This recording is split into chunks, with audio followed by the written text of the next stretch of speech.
ಅರ್ಹತೆ ಇದ್ದರೂ ಕೂಡ ಅವಕಾಶಗಳು ಸಿಗಬೇಕು ಅಂದ್ರೆ ಅದೃಷ್ಟವೂ ಇರಬೇಕು. ಜೊತೆಗೆ ಆಯಕಟ್ಟಿನ ಜಾಗದಲ್ಲಿ ಕುಳಿತವರ ಆಲೋಚನೆಗಳು ಕೂಡ ಸರಿಯಾಗಿರಬೇಕು. ಇದಕ್ಕೆ ಬೆಸ್ಟ್ ಎಕ್ಸಾಂಪಲ್ ನಮ್ಮ ರಾಯಲ್ ಚಾಲೆಂಜರ್ಸ್ ಬೆಂಗಳೂರು. 2025 ಹಾಗೆ 2026ರ IPLನಲ್ಲಿ ಬ್ಯಾಕ್ ಟು ಬ್ಯಾಕ್ ಚಾಂಪಿಯನ್ಸ್. ಹೀಗಿದ್ರೂ ಕೂಡ ಟೀಮ್ ಇಂಡಿಯಾದಲ್ಲಿ RCBಯ ಒಬ್ಬ ಆಟಗಾರನಿಗೆ ಅವಕಾಶ ಸಿಕ್ಕಿಲ್ಲ. ಅದರ ಎಫೆಕ್ಟ್ ಈಗ ಭಾರತ ತಂಡ ಸತತ 2 ಸರಣಿಗಳನ್ನು ಸೋತಿದೆ. ಅಷ್ಟಕ್ಕೂ ಮೆನ್ ಇನ್ ಬ್ಲೂ ಜರ್ಸಿಯಲ್ಲಿ ಆಡೋಕೆ ಬೆಂಗಳೂರು ತಂಡದ ಪ್ಲೇಯರ್ಸ್ ಎಷ್ಟು ಕೇಪಬಲ್ ಇದ್ದಾರೆ. ಅದರಲ್ಲೂ ಅದೊಬ್ಬ ಬೌಲರ್ ಬಗ್ಗೆ ಮಾಜಿ ಕ್ರಿಕೆಟರ್ಸ್ ಕೂಡ ಧ್ವನಿ ಎತ್ತಿದ್ದು ಯಾಕೆ? ಈ ಬಗ್ಗೆ ಹೇಳ್ತೇನೆ. ನಾನು ಶಾಂತ. ನೀವು ಸುದ್ಯಾನದ ಸಬ್ಸ್ಕ್ರೈಬರ್ ಆಗೋದಿಕ್ಕೆ ಮರಿಬೇಡಿ. ಐರಿಷ್ ಹಾಗೆ ಆಂಗ್ಲರ ವಿರುದ್ಧ ಹೀನಾಯವಾಗಿ ಸೋತಿರುವಂತಹ ಭಾರತ ಅಟ್ಲೀಸ್ಟ್ ಜಿಂಬಾಬ್ವೆ ಸರಣಿಗೆ ಟೀಮ್ ಸೆಲೆಕ್ಷನ್ ಮಾಡುವಾಗಲಾದರೂ ಕೂಡ ಅಲರ್ಟ್ ಆಗಬೇಕಿತ್ತು. ಒಂದಷ್ಟು ಚೇಂಜಸ್ಗಳನ್ನ ಮಾಡಿದ್ದಾರಾದರೂ ಕೂಡ ಬೆಂಗಳೂರು ತಂಡದ ಯಾವೊಬ್ಬ ಆಟಗಾರನಿಗೂ ಅವಕಾಶವನ್ನ ಕೊಡಲಿಲ್ಲ. ಅಂಡ್ ಭಾರತ ತಂಡ ಅಟ್ ಪ್ರೆಸೆಂಟ್ ಮಿಡಲ್ ಆರ್ಡರ್ನಲ್ಲಿ ರನ್ಸ್ ಇಲ್ಲದೆ ಒದ್ದಾಡ್ತಿದೆ. ಇದಕ್ಕೂ ಸೊಲ್ಯೂಷನ್ ಹುಡುಕಿಲ್ಲ. ಮತ್ತದೇ ಜಾಣ ಕುರುಡುತನವನ್ನ ಪ್ರದರ್ಶನ ಮಾಡಿದ್ದಾರೆ. ಮಾಜಿ ಕ್ರಿಕೆಟಿಗರ ಸಲಹೆಯನ್ನು ಕೇಳದ ಮ್ಯಾನೇಜ್ಮೆಂಟ್. ಪ್ರಸ್ತುತ ಭಾರತ T20 ತಂಡದಲ್ಲಿ ಮಿಡಲ್ ಆರ್ಡರ್ ಕಂಪ್ಲೀಟ್ ವೀಕ್ ಇದೆ. ಅಂಡ್ ಸ್ಪಿನ್ ವಿರುದ್ಧ ಫಿಯರ್ಲೆಸ್ ಆಗಿ ಬ್ಯಾಟಿಂಗ್ ಮಾಡಬಲ್ಲ ಎನ್ನುವಂತ ಒಬ್ಬ ಸ್ಪೆಷಲಿಸ್ಟ್ ಬ್ಯಾಟರ್ ಇಲ್ಲ.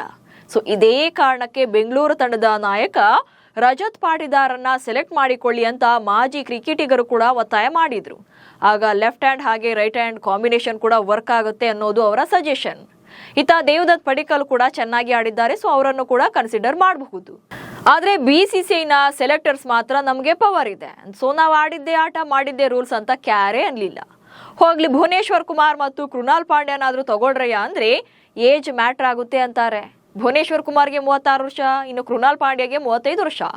ಸೊ ನಾವು ಫ್ಯೂಚರ್ ಟೀಮ್ ಅನ್ನ ಕಟ್ತಾ ಇದೀವಿ, ಯಂಗ್ಸ್ಟರ್ಸ್ ಟೀಮ್ ಅನ್ನ ಕಟ್ಟೋದು ಅಂತ ಕತೆ ಹೊಡೆದ್ರು. ಆದ್ರೆ BCCI ಮ್ಯಾನೇಜ್ಮೆಂಟ್ಗೆ ಟ್ಯಾಲೆಂಟ್ಗಿಂತ ಕೋಟ ಆಟಗಾರರೇ ಇಂಪಾರ್ಟೆಂಟ್ ಅನ್ನೋದು ಇಲ್ಲಿ ಕ್ಲಿಯರ್ ಆಗಿ ಗೊತ್ತಾಗ್ತಿದೆ.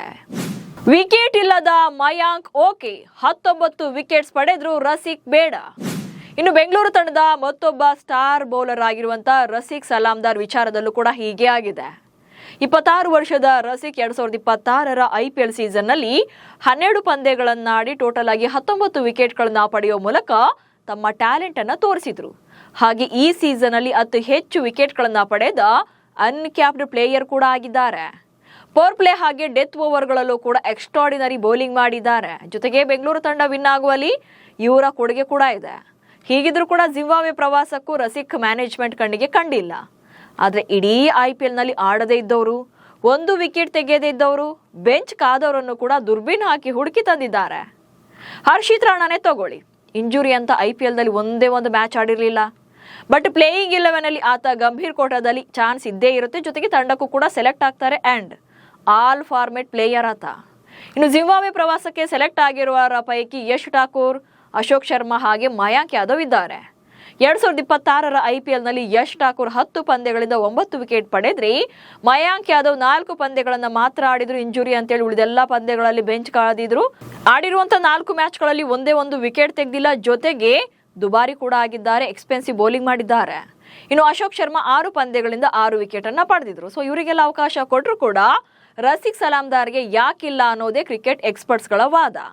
ಹಾಗಂತ ಇಲ್ಲಿ RCB ಪ್ಲೇಯರ್ಗಳು ಎನ್ನುವಂತ ಕಾರಣಕ್ಕೆ ಮಾತ್ರ ಚಾನ್ಸ್ ಕೊಡಿ ಅಂತ ಯಾರೂ ಕೇಳ್ತಿಲ್ಲ.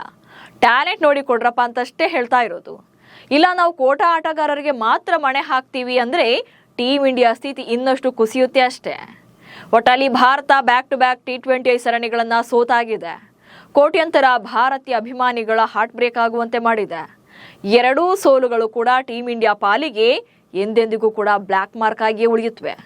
ಅಷ್ಟಕ್ಕೂ ಈ ಸೋಲಿಗೆ BCCIನ ಬಿಗ್ ಬಾಸ್ಗಳು ಮಾಡಿದ ತಪ್ಪುಗಳೇ ಕಾರಣ ಅನ್ನೋದ್ರಲ್ಲಿ ಡೌಟೇ ಇಲ್ಲ. ಸೊ ನಿಮ್ಮ ಪ್ರಕಾರ RCB ತಂಡದ ಯಾವ ಆಟಗಾರರಿಗೆ ಭಾರತ T20 ತಂಡದಲ್ಲಿ ಅವಕಾಶ ಸಿಗಬೇಕಿತ್ತು ಅನ್ನೋದನ್ನ ಕಮೆಂಟ್ಸ್ ಮೂಲಕ ತಿಳಿಸಿ. ಹಾಗೆ ಸುದ್ದಿಯನ್ನ ಫಾಲೋ ಮಾಡಿ. ನಮಸ್ಕಾರ.